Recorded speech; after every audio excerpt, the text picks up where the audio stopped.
Jesus didn't have a problem with people that's in the streets.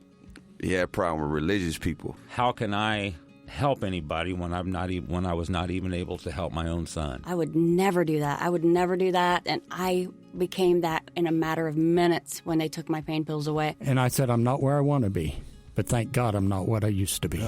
This is Faith in Your Recovery. I am Randy Davis. Welcome to the battle. Thank you for joining us on today's episode of Faith in Your Recovery. We're glad you're with us, and we just know that you're going to gain something from this that you didn't have earlier today. We're going to share some insights and ideas. As always, we continue to relate to all things recovery, but I believe today's episode goes well beyond that. It deals with everybody's struggle. It's a little thing called trust, a little thing that's not so little at all. In today's society and culture, you know where it's lacking, and you know what it means to your life and the struggle it creates. So we have a special guest. He's a world-renowned expert on trust building, Dr. Darryl Stickel. His career's been devoted to helping people understand trust, how it functions, as well as maintaining healthy limits while dealing with all of that. So welcome aboard, Dr. Stickel. Thanks for having me, Randy, and please call me Darryl. All right. Well, thank you, Darryl. And your folks. Yeah. We appreciate your time and everything you have to give to us here. So let's begin by you introducing yourself to our listeners. Would you please do that? Sure. So I was born and raised in a small town in northern British Columbia, Canada, a place called Fort St. John. And it was a small town, really remote. Lots of resources, natural resources. So there was lots of money and not a lot to do, which is not a great combination. And I grew up there. There was a sense of community. People had to pull together. And there was this belief that if you could help someone, you should. And that really has colored my entire life and the work that I do and the focus I have on trying to help people build better relationships. So you're wanting to offer to others what you came out of, in that sense of you had a close-knit community, you believed in each other, you were there for each other, and so you're trying to help people get that into their head and heart and lifestyle. Is that accurate? That's very accurate, Randy. I want to make the world a better place. I've got two sons that are the center of my universe, and I'd like the world to be a better place for them. Amen to all of that. I have two sons myself.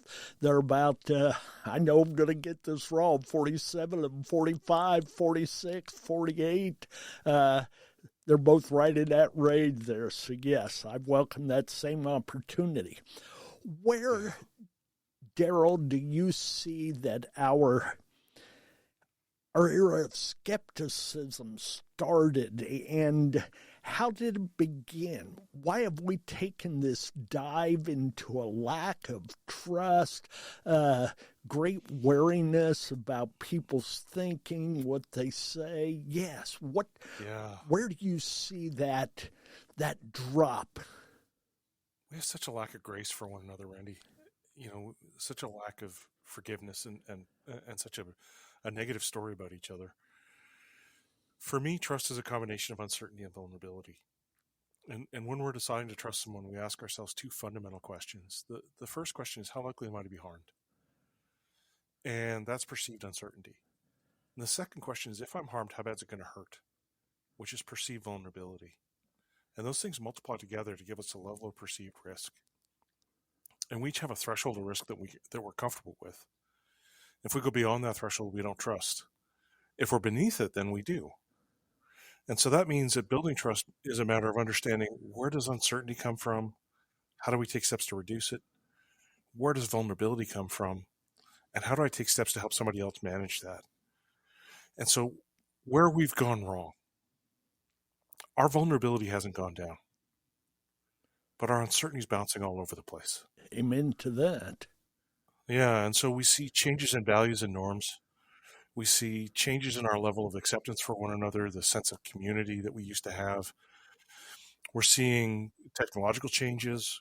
We're seeing divides along ideological lines, religious lines, gender, whatever it might be.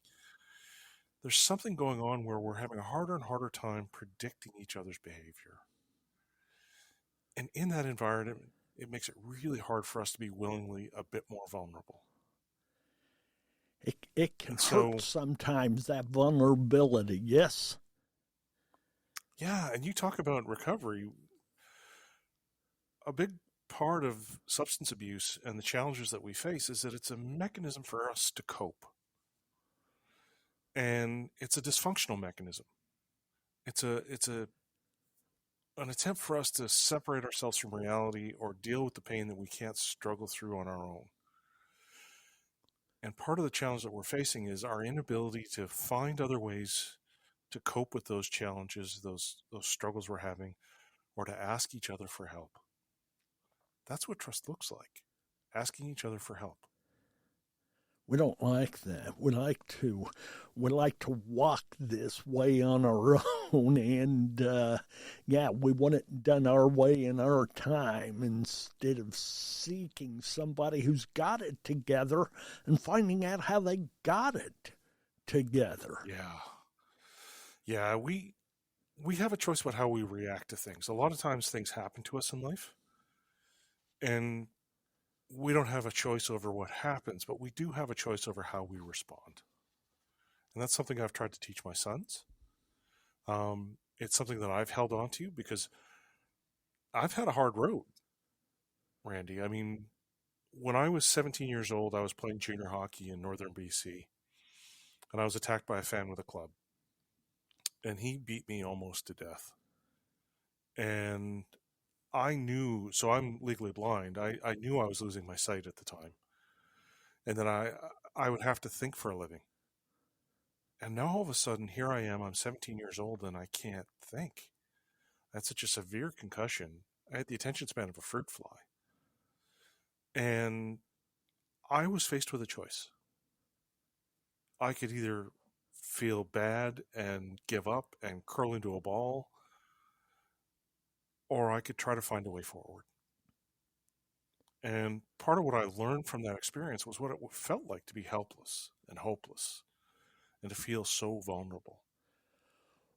And go ahead, Randy. What inspired you to think positive during such a dark time?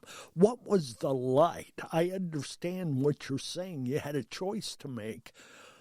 What allowed you to make the choice you made?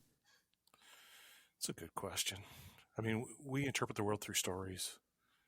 And part of my story was this belief that I was being prepared for something difficult, that God had a plan for me, and that there were challenges coming my way for which I would be tested, and I needed to be strong. And so there were a series of challenges in my life, and I just treated them as potential for me to learn, potential for me to understand and have empathy for others. And through those trials, I learned how to put myself in someone else's shoes, how to have care and compassion for those who were struggling and in pain, and how to think about the world from a perspective that they might have. What was one of those lights on moments that you recognized and realized, I can make this work even under these circumstances? So I was just kind of moving forward through life, and it was about 2 years for me to recover from the attack when I was 17. And I was going to university, and I was struggling. I was failing at everything. I couldn't pay attention. I was so tired all the time. And we didn't know much about concussions. You know, it was the mid-'80s. And so they were testing me for all these things that had fatigue as a component. And as I was going through this process, people started to be more affirming of me. They wanted to be supportive. They weren't quite sure how. And I eventually found myself sitting on a bus. I transferred to Victoria, and I'm trying to go to university. And people would just sit down next to me and say, I'm really having a hard time. And for some reason, people just started opening up to me. Complete strangers would start telling me about the struggles they were having. And it felt like it was something I was meant to do. And, I started working with street kids and troubled teens and families in crisis and working on crisis lines and those kinds of things to better understand what it was that was provoking this kind of response from people. And eventually I realized that, a lot of the people I was working with were just doing the best they could. Even if you could see a path forward for them, sometimes they couldn't take it. And I thought, this will drive me insane. And so I shifted into public administration, and I was working in native land claims here in British Columbia. And they would ask me these deep philosophical questions like, what is self-government? Or what will British Columbia look like 50 years after claims are settled? The last question they asked me was, how do we convince a group of people we've shafted for over 100 years they should trust us? And I thought, wow, that's a good question. And it gets to those long-term disputes, right? Why are they so resilient, even when they're not doing anyone any good? And so I went to Duke, wrote my doctoral thesis on building trust in hostile environments. And, Kierkegaard says that life makes sense in retrospect, that we look back on our lives and there's a story there that ties it together and makes it make sense. Well, the year I got to Duke, one of the world's leading academics on the topic of trust showed up the same year. And then a woman who was also one of the leading academics on the topic of trust showed up the year after. And they were both on my committee. And after I finished, they sat down with me and they said, when you first came to us and said this was your topic, we thought too hard, too complex, too big. He never solves this. And so we had a conversation and we said, we'll give him 6 months. He'll come crawling back to us. He'll say, I can't solve it. It's too big. We'll let him chisel off a little piece of this and that'll be his thesis. I said, 6 months in, you were so far beyond us, we couldn't help anymore. All we could do was sit and watch. And here we are at the end of 2 years. We think you've solved it. And so I left and went to work for a big consulting firm, McKinsey & Company. And they said, wow, you've got the best client hands we've ever seen. We're going to send you to the worst places possible. Of course. And so I find myself working with companies that had been on strike, where there had been hostile takeovers, where they really didn't want us there. And now I'm getting a chance to apply these concepts. And then in 2001, I'm injured in a car accident. And I end up with post-concussion syndrome. I've had a series of concussions related to the first one, and this one it was one too many. And so I couldn't work 80 hours a week anymore. And so I find myself struggling with fatigue and concentration. But people start to reach out to me to say, hey, just come talk to us. Talk to us about trust. And that starts a journey of the next 20 years of me helping people understand what trust is, how it works, and most importantly, how to build it. And we want to hear that formula here after a while, okay? Yeah. We all need that. As we look at things today, trust, I read one of your quotes, you believe, and I believe along with you for whatever that's worth, trust is at an all-time low. I think that fits in the arenas of the political at all levels, law enforcement, because of our cultural differences in part, corporate to client, certainly racial trust has to be a part of all of that. And my wife taught school for 41 years, first grade, but it was still a gauge to recognize how much trust in teachers has changed today.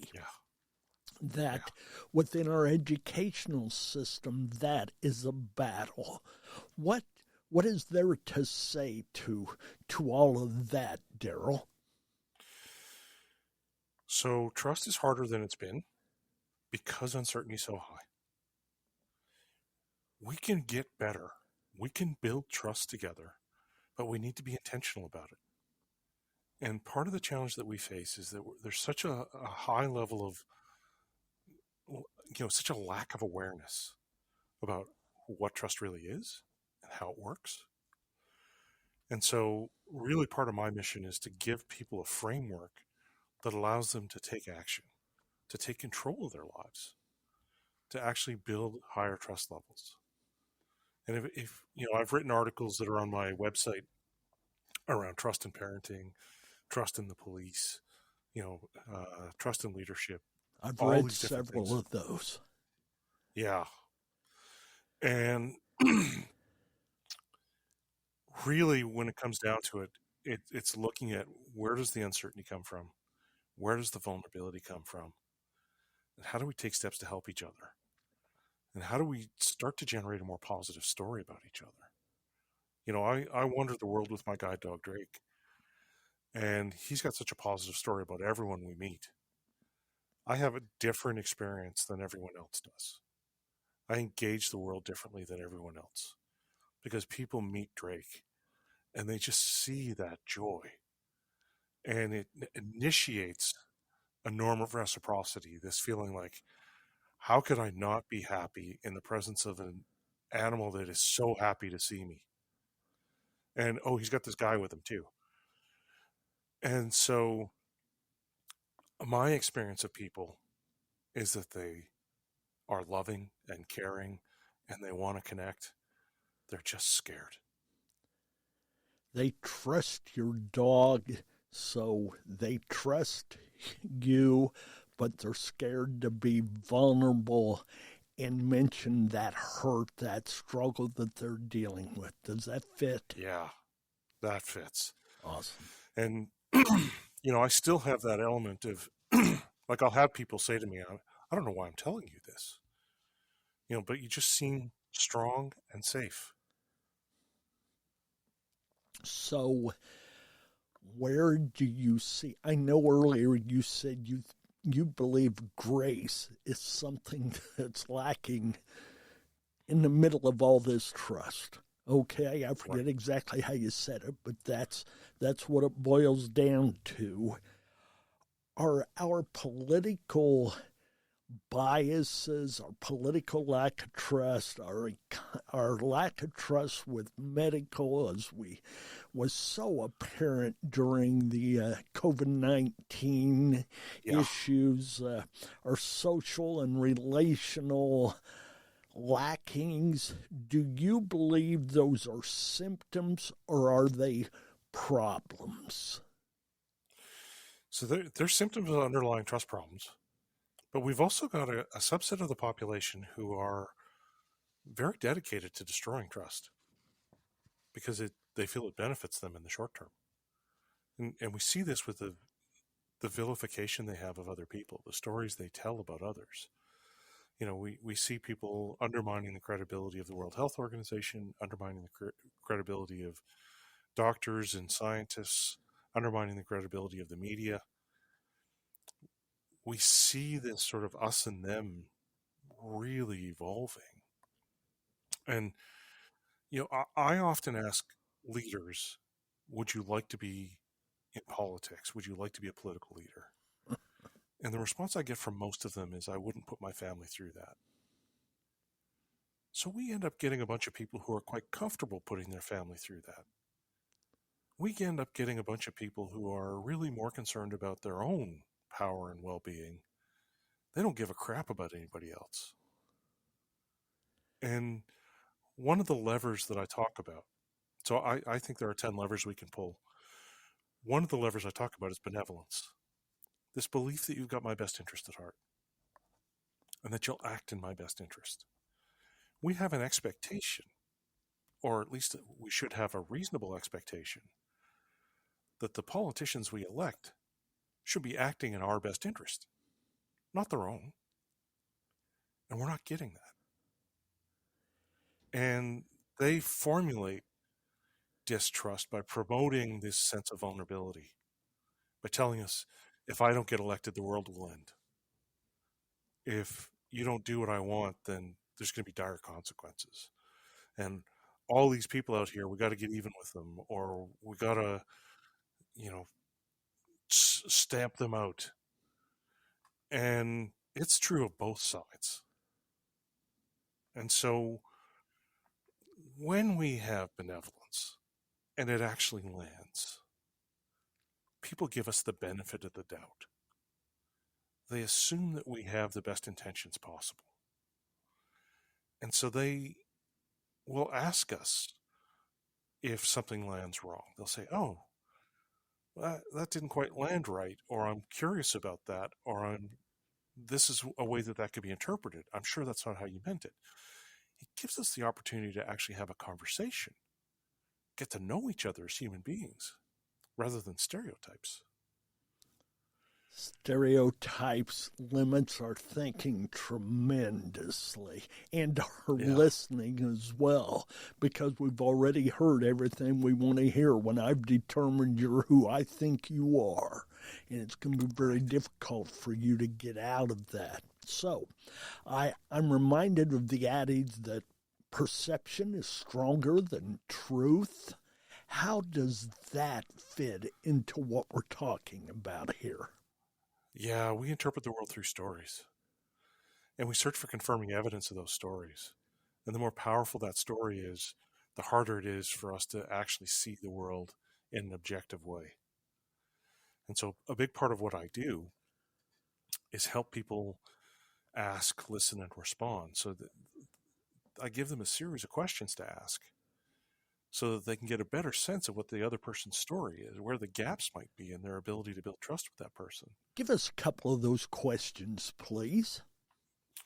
So one of my favorite levers is benevolence. And what I will do with folks is I'll say, here's what you're going to try. And this is what your listeners can give a try. We start off by saying, I heard this guy, Darryl, he was talking about trust, and he said that benevolence was really important. And that means having someone's best interest at heart, having their back. And so I said, you're going to say to someone, I think I do that. I think I act in people's best interest, but it doesn't always seem to land that way. Have you ever experienced that? And the other person's going to go, oh, yeah. I mean, for you, Randy, have you ever had someone's best interest at heart and it didn't land the way you wanted it to? Absolutely. Right. And so now we can start to get a little curious about, well, what did you try? What did it look like? How did they respond? And we're starting this conversation. Then we start to narrow the funnel. And I say to you, Randy, have you ever had someone really have your back? Have you ever had the experience of someone really looking out for you? And you start going, yeah. I say, well, tell me about that. I get curious. And when I say, what did they do? What did it look like? How did it feel? And now I'm getting hints. I'm getting a sense of what benevolence looks like for you. And then I narrow the funnel further. And I say, Randy, what would success look like for you? How do I help you get there? What would it look like if I was benevolent to you? And now we've created a moment for transparency. Because once you tell me what benevolence looks like for you, I can refer back to that in later conversations. I can say, Randy, you remember when you told me that you wanted to have a positive impact in the world? Well, this is me trying to help you do that. And so there's a reduced probability of misinterpretation or crossed wires. And we can make sure that our intent lands properly. What do you believe it is that's keeping us from wanting to go into that area of benevolence, that having somebody else's back or someone else having our back? Are we scared of the transparency you mentioned, or what? Yeah, help me out. I think, when I talk to people, so three of the levers are benevolence, integrity, and ability. Benevolence is that belief you've got my best interest at heart. Integrity is, do I follow through on my promises? And do my actions line up with my values? And then ability is, do I have the competence to do what I say I'm going to do? we pull the ability lever a lot. You know, I have these kinds of credentials, this background, this much experience. When we start to talk about the integrity lever, people get a little more uncomfortable because it's like, well, I think I live by my values, but I don't always tell that story. When it comes to benevolence, we have a harder time. And a big part of it is we just don't include the other person in that conversation. So I'll be standing in front of a group of parents, you know, when I'm working with families, and I'll say, who here has their kid's best interest at heart? And all the hands go up. And I'll say, well, how many of your kids would say that? It's about a third. And it's somewhat hesitant. So if it's not obvious, in a place where it's supposed to be obvious, how do we make it come across when we're colleagues or friends or coworkers, or if I'm your boss? Well, I don't know what your best interests are. I may make assumptions. And then I'm hoping that you interpret my actions in that light, because benevolence isn't always about being nice. Sometimes it's about giving you the tough feedback when you really need it. Sometimes it's about stopping you from doing something that's self-destructive. You know, when we talk about recovery, the best interests of someone I'm trying to help recover is not to give them more substances. It's to try to create an environment where they feel safe and able to cope with the challenges that they're facing without having to lean on that crutch. So I think part of it is just we're not intentional enough. We're not including other people in the conversation enough. Can we, and I hope I know the answer to this already, can we, today's people, get to the point of allowing our trust to outweigh our doubt? Yes. Absolutely. How? I know you've talked about benevolence, intentionality, the other, abilities. Benevolence, integrity, and ability. Yes. And setting up. So uncertainty comes from two places. It comes from us as individuals, and it comes from the context we're embedded in. To the extent I'm able to explain how I'm constrained to you, it makes it easier for you to predict my behavior. I've seen people have incredible results in a very short period of time. And part of it is being more open, having a shared vocabulary. I mean, I wrote my book so that people could have access to the model. And so that if, you know, God forbid I get hit by a bus, the things I know don't go away. And I felt like I was dropping grains of sand in the ocean. I need people to come alongside and pick up great big rocks.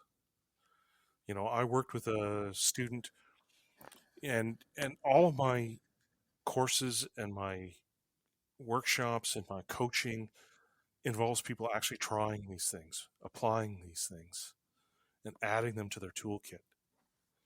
And so I worked with a dad who was struggling with his sons, and they were 5 and 3. And he said, I've been away for most of their lives. I think their relationship's broken forever. I don't know what to do. I don't know what to say.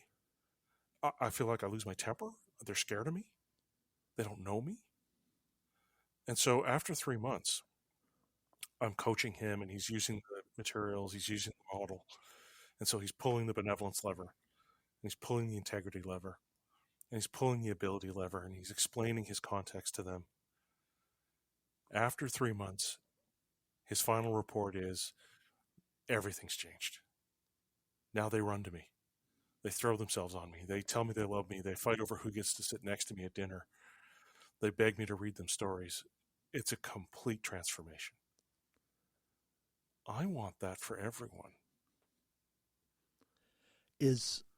Would you say it's easier at that 3 to 5 age than the 15 to 17 age? Or how does that dynamic change or grow or differ? So it does transform. But I know with my sons, you know, they're 19 and 22 now. There's that awkward period when they're trying to separate, trying to forge their own identity. And for most parents, that means that there's a struggle right? And they're trying to separate. And a lot of that stems from our use of command and control style, right? And they have to fight to get free. And the harder we hold on, the harder they have to fight. And the more damage it does to that relationship. And I'm smiling because you're telling us my story when my sons were in that age frame. I get this. Please go ahead. yeah, so for me, I just went a different way. I said to them, if my vulnerability is really high, I can't tolerate a lot of uncertainty. And I'm never more vulnerable than when it comes to you. And so one way for us to reduce our uncertainty is to monitor them and try to control them and try to keep them under our thumb. The other way is for them to actually tell us what's going on. And I said to my sons, I need to know what's going on because otherwise I've got the worst case scenario going through my head. Absolutely. And I can't tolerate a lot of uncertainty. It terrifies me. And so we never had that break. They just evolved into the people they were going to be, and I let them do that. And I came alongside and coached. And you know what? No one cares more about them than I do. I want them to turn to me when they're struggling with something. So when my oldest was 16, I was walking him to the baseball park for his practice, and all his buddies are hanging out there. And he turns to me, gives me a huge hug, says in front of his buddies, I love you, Dad. And all the other parents are looking at me going, how the hell did you do that? And so it's this case of, building that relationship. And I focused on using the model with my sons and being transparent about it. And it future-proofed them. My oldest is now in the States going through university and all the challenges that puts in front of him. And he's thriving. And he says, it's because of what I learned. I established really strong relationships with everyone that I connect to. And it makes life just so much easier. So for me, there was a lot of this work on reducing their uncertainty about how I was going to respond and how I was going to react. And they, when Thomas, my oldest, was 12, he looked at me one day and he said, Dad, even when you're upset with me, I know it's about what's best for me. He said, I know it's not about, your best interest or what's easiest for you or you're embarrassed or whatever. You're always focused on what's best for me. Once they've got that story, Randy, we get so much grace. Certainly. One word I've heard you use several times is transparency. And I think that is the key in all relationships, and not just trust aspect of it, but the fact of being genuine, being real. If we went on, I'd say consistent and persistent. Right. But it all fits, and that's a neat way to think. Where has our lack of trust, our wariness, our despair, how much role has that played in today's mental health crisis, which my background comes from addiction recovery and all, and I certainly know a lot of the mental health issues there. So how does this trust or lack of relate to mental health issues in today's culture? It's a huge element, and we're seeing things are changing so quickly. The norms and values are shifting. It's hard to know what our roles really are. And we've seen a decline in the social skills of a lot of the kids that are coming out. One of the things that I know is that for me, a hard road was a good teacher. We sometimes go out of our way to protect our kids from experiencing difficult challenges. And it doesn't always serve them well. One of the things I learned was that I was sort of pointing out to my kids, like I talk about stepping on a rake. You step on a rake and the handle comes up and pops you in the nose. And I'd say to my kids, oh, look out, there's a rake. Look out, there's a rake. And then I realized all they're learning is that Dad knows where the rakes are. And so I had to let them step on the odd rake and then come alongside and go, oh, man, that looked like it hurt. How could we have avoided that? And how are we going to react now? And so that they started to learn for themselves about how to avoid some of those things. I'm thinking of the dog with that new invisible fence that it takes him a time or two to get us a quick jolt before he realizes I don't want to cross that line.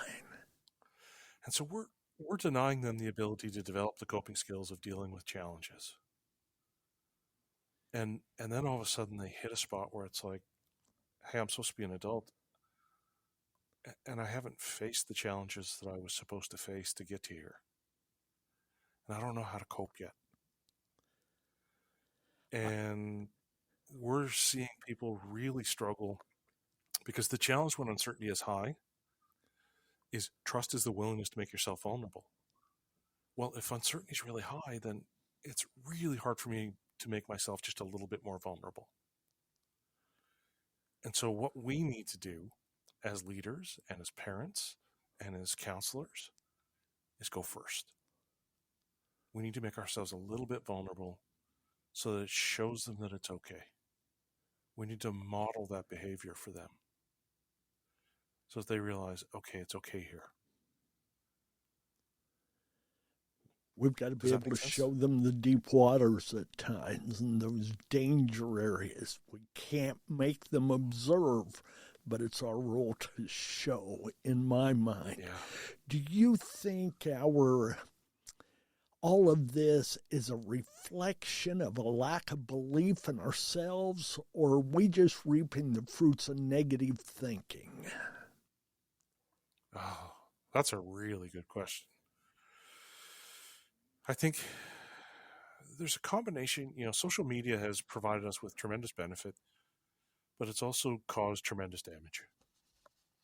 We see the Facebook effect where everyone sees everyone else's best self and they compare themselves to that and go, oh my God, everyone's doing so much better than me. And we see people engage in behavior. There's this comedian, Bill Burr. He said, my behavior would change dramatically if I thought I wasn't going to get punched in the face for being a jerk. And so we see people engaged in poor behavior with very little consequence. And so they haven't figured out how to work together or live together or be together.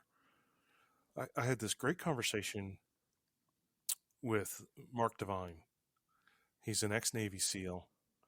And he said, for me, benevolence is in the SEALs you're taught your responsibility is the success of the guy next to you. He said, so if I'm on a team of 8 people, there are 7 people looking out for me who are focused on me being successful, on my best interest. It's not competitive. Not competitive. No, we have a goal together. And I know when I was younger, you'd go through this phase where you kind of talk crap to one another and you give each other a hard time. It's that sort of minute evolution from picking on a girl you liked when you were a little kid. You don't know how to express your emotions in a positive way, so you kind of pick at each other, right? And it's hard for us to tell the positive story about someone else because it feels like it might diminish us. And what real strength looks like, Randy, is me appreciating you and being able to tell other people what an amazing job you're doing and not feel diminished by that. I get what you're saying. I get it in a scriptural way. When Christ says we're to lift others above ourselves, that's not a put down to me. It doesn't make me less of a person. But if I take joy and pleasure in seeing you grow, mature, improve, I get to ride that wave with you. So, yeah. I'll tell you what, here's what I'd like to do. We're going to kind of close this episode out, and we'll put you into another episode here. But we've had with us Dr. Darryl Stickel, world-renowned expert on trust building out of Texas. Yes? Is that where you... No, Victoria, British Columbia. Oh, you're coming to us. You're still there. Okay. I don't know where I got the Texas idea. There's a few miles difference. All right. Well, thank you. I know you mentioned that earlier. Well, from Victoria, British Columbia. So thank you. Even for a longer journey here, but great. And we're going to come back here in a few moments. We've been talking about some of the groundwork for building and rebuilding trust. We're going to come back. I want to hear those 10 levers, all 10 of them. And we want to talk about how we can improve ourselves when it comes to trust and rebuilding trust in those who have legitimately and factually broken it with us. But what are healthy limits? So thank you. We appreciate it. God bless, folks. Hang in there. Hang on. Come back for our next episode. God bless. Hey, I'm here today with Dr. Darryl Stickel, world-renowned expert on trust building. If you tuned in to our last episode, and if you didn't, I advise that you do, you'll get some of the groundwork that he laid for us. And in this episode, we're going to go ahead and share more about the levers that he mentioned. We're going to share some of the techniques of how we can each one work on ourselves with our trust. But before we do, Darryl, I have a question for you. I noticed throughout the earlier episode, the board behind you is TRUST repeated, gosh, I don't know, 12, 16, 20 times. And the U, I notice, is a different color. So I am going to guess that that's got something to do with you are in the middle of your own trust. But I want to hear your take on what that's about, please. Well, the company's called Trust Unlimited. And so the U is supposed to represent both the middle of the word trust, but also for unlimited. Makes sense. Yes, that makes sense. Folks, you need to see it. So if you're listening to this without your computer, take a look, see, okay, or on your phone there, and you'll understand what I've got to say. So, Dr. Stickel, just give us a quick overview where we can go with this, with the levers and everything. And Darryl, go ahead and start off with those 10 levers that you mentioned in our earlier episode. Right. So trust is the willingness to be vulnerable when you can't completely predict how someone else is going to behave. There's an element of uncertainty and vulnerability included in that model. And so there are 4 levers that reside within uncertainty. Because uncertainty comes from 2 places. It comes from us as individuals, and it comes from the context we're embedded in. And I describe context as the rules of the game. And so it's the formal and informal mechanisms of social control that constrain my behavior. The more I'm able to communicate to you how I'm constrained, the easier it is for you to predict me. And so I can tell you about my background, about regulations that constrain me, rules and regulations.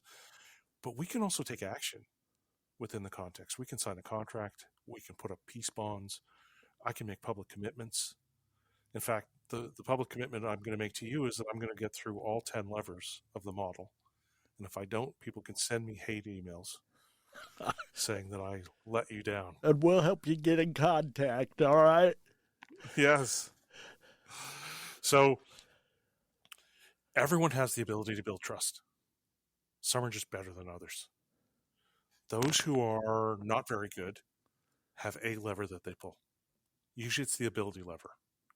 So I could come on and say, you know, I'm Dr. Stickel. I have a PhD from Duke, and I've spoken at Harvard and a bunch of other universities, and I've been nominated as one of the world's leading thinkers on trust. That's the ability lever. But people know that you curate this show. They know that you invited me. So they assume that I'm actually some kind of expert, that I kind of know what I'm talking about. So if I pull that lever over and over again, it doesn't always work. Those who are a bit better at building trust have multiple levers that they pull. Those who are really good have multiple levers and they know when to pull which one. So let's say that there's a problem within the context. People go, well, Darryl really knows about trust, but should I let him drive my car? He's legally blind. No. So I would have to pull different levers if that was the case. Now, 3 of the levers are related to us as individuals. Those are benevolence, integrity, and ability.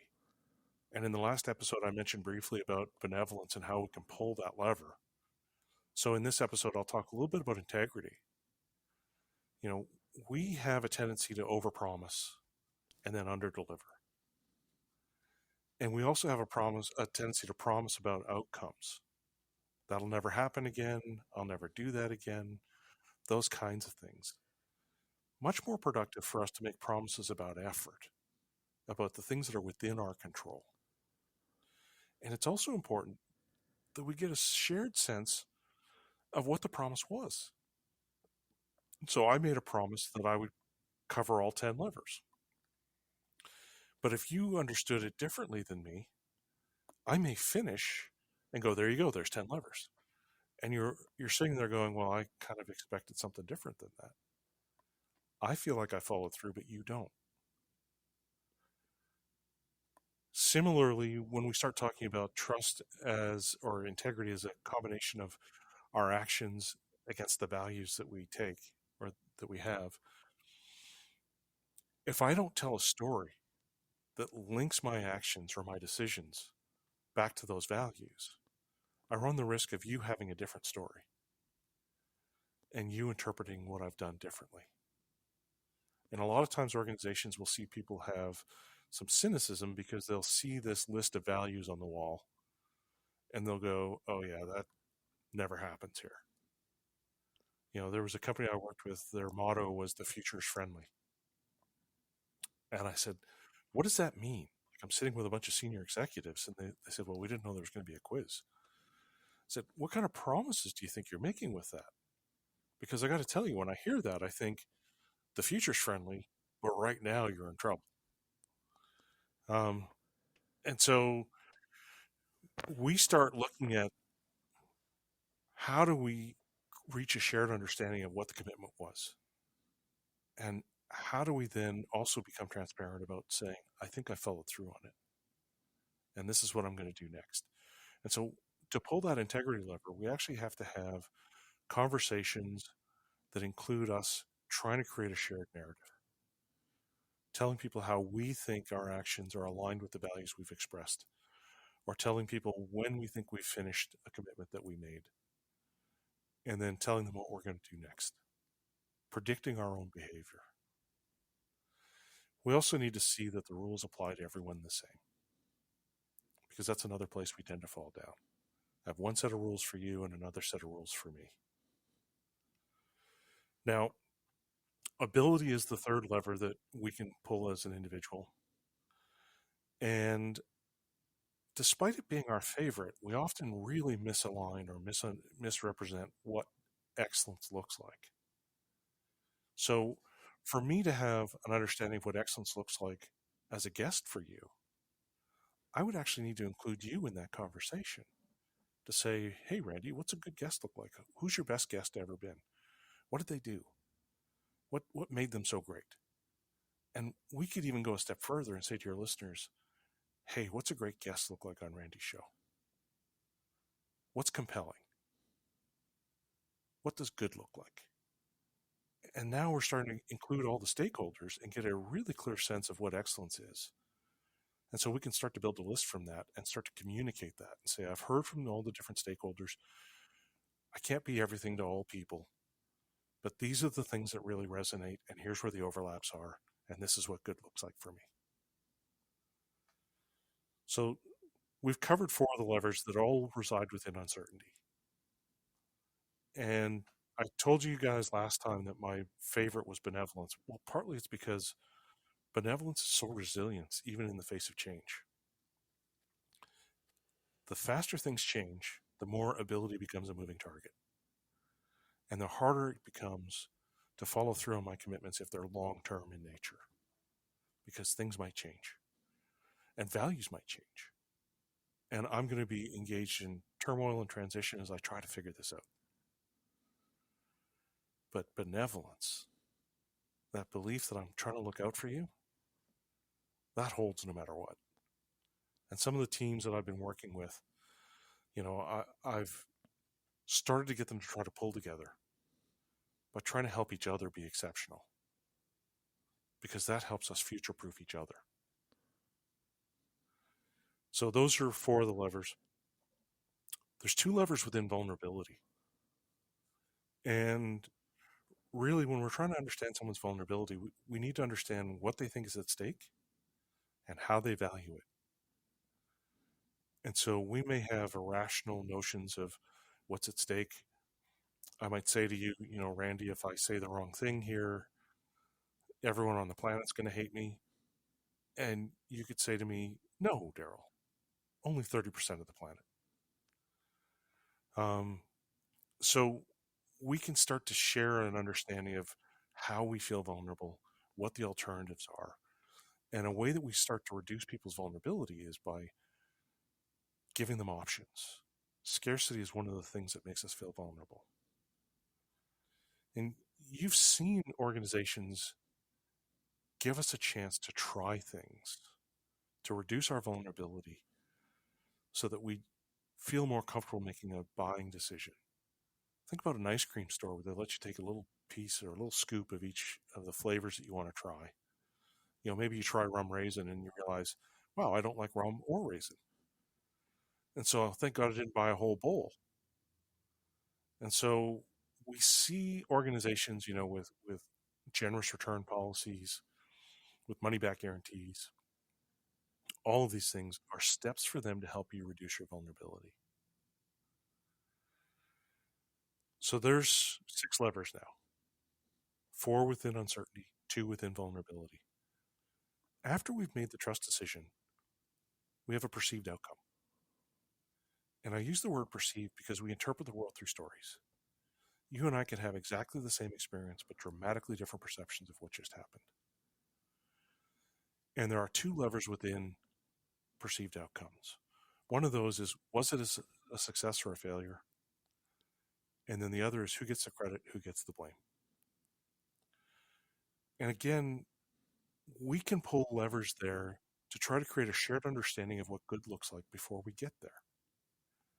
Because imagine you and I are playing a game and we've been told different rules, and we get to the end and I think, hey, I won. And you go, no, you didn't.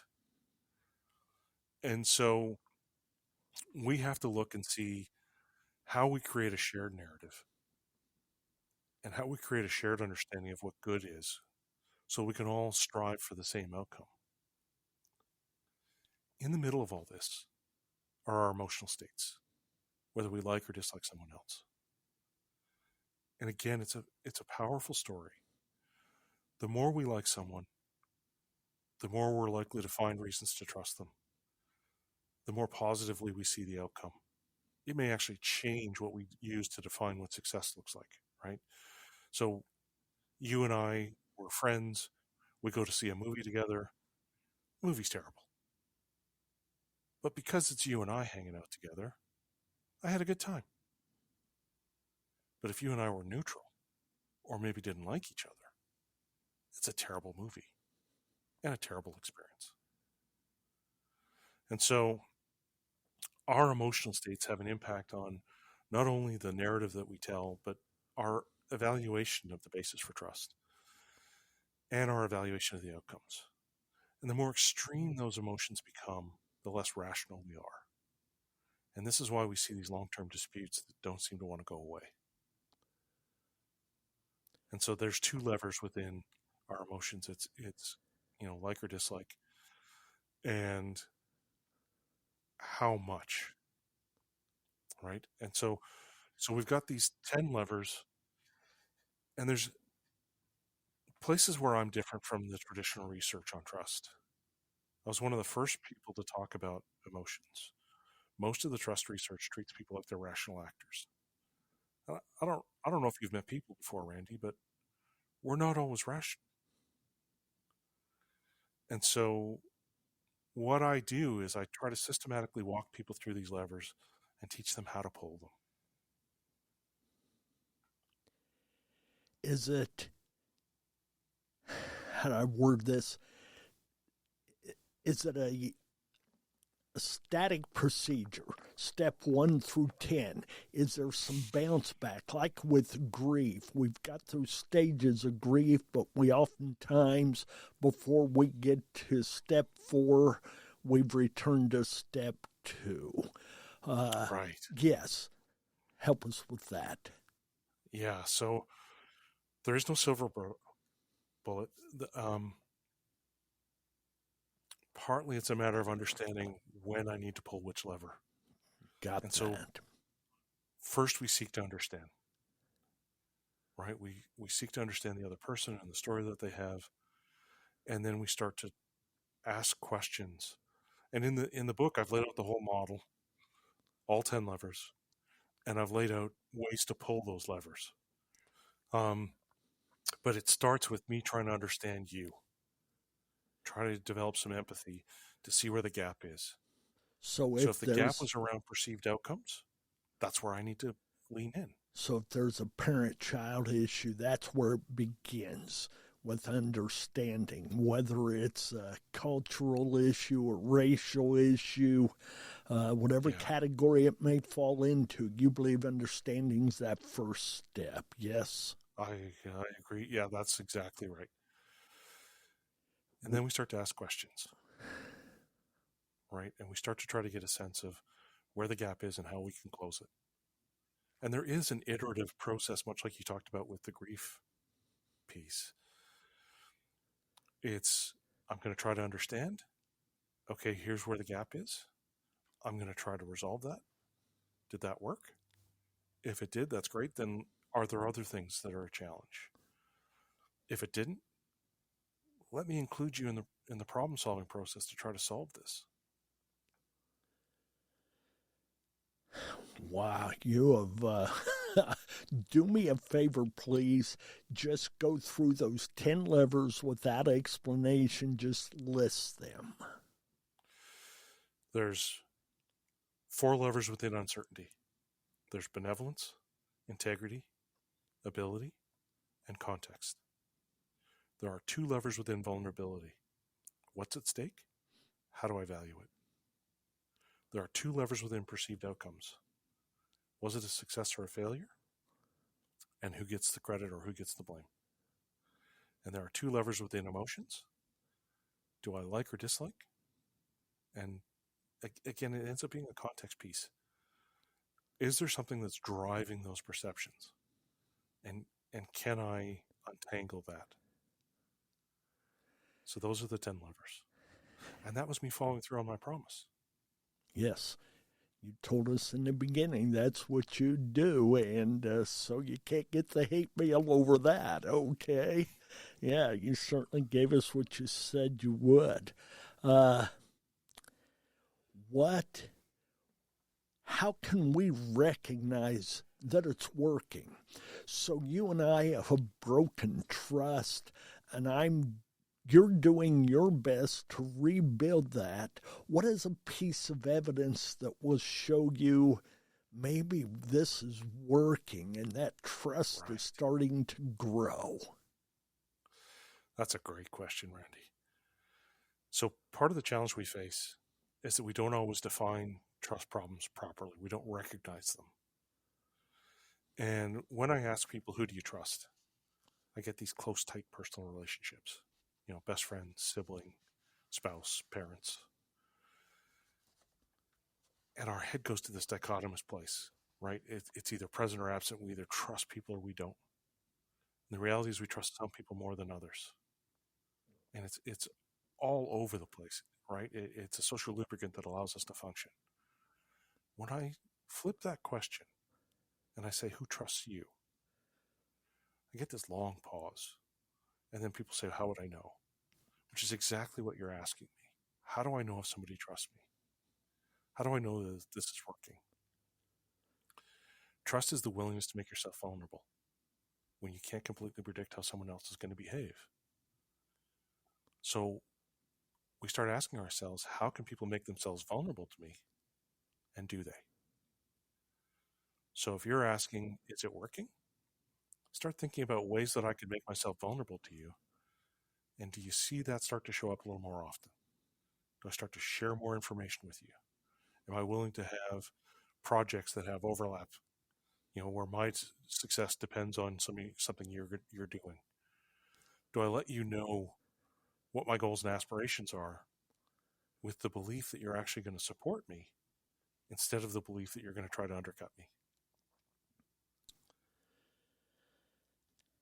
Next, what role does faith, Christian faith, play in all of this? I've heard a lot of things from you that's incredible advice, but nothing you hear from the pulpit in this way, okay? So where does our faith play into this? Does our trust of God equal our trust of our fellow human being? Or, help me out. So sometimes I struggle with organized religion because it seems to be competitive. And for some, it feels like the message is you can trust people that follow God the same way you do. Yes. That's not my belief in God. My belief in God is that he loves all of us. And that if he thought I was harming someone in his name, he would be offended. And so I think that if we actually had real faith in God, we would believe that he has a purpose. We would believe that there's a positive story. We'd believe that others are as loved by him as we are. And that perhaps we should be striving for their success as much as our own. So it goes back to that personalness with him. It's not about what you think of me or I think of you. It's my relationship with him and my willingness to love others as he has loved others. Yeah. We may not walk into the same door, but we should be walking with the same person. I want to throw this in. I'm not even sure how it fits, but in my line of commitment, dealing with those who battle substance use disorder, be it alcohol or drugs, self-sabotage is a big hurdle that so many have trouble jumping. What can we do to trust ourselves more? And go ahead and throw in some of those healthy limits we should have as well. So one of the things, I've got 2 sons, and I believe that I should have a relentlessly positive story about them. And a lot of times when I work with families, they'll come to me and they'll say, I want you to fix my kid. And my response will always be, your kid's not here. I'm here to help you. And if you change your behavior, that might change the reactions that you get. When I create that positive narrative, and when I reinterpret the world through that positive narrative for my sons, it allows them to take risks in the world because they've got a safe harbor. My perception, and you're more of an expert than I am, Randy, is that a lot of times people who are relying on substances to cope don't have a very positive story about themselves, and they don't have a safe harbor. That's target on with both of those. The trauma of their past has driven so many to the usage of some type of drug, numbing agent, whatever you might like to label it. and everything that's gone with that. This may almost sound humorous, and I don't truly mean it this way, but back in 1992, a guy by the name of Rodney King asked a question, and you probably know what that is, but can't we all just get along? Yeah, give us 2 big steps we can each one apply immediately to our lives to help us deal with ourselves and with others. So I approach the world with a positive story. And I'll have people say to me, you're legally blind, you've got post-concussion syndrome, you've got all these challenges. How are you not depressed? And I think it's about the story that I tell. And I'm able to have a positive impact in the world. I'm able to have a positive impact on the people that I engage with. I love the work I do. And so for me, part of this is, how do we show up? And I try to show up as positive, try to have a positive impact. And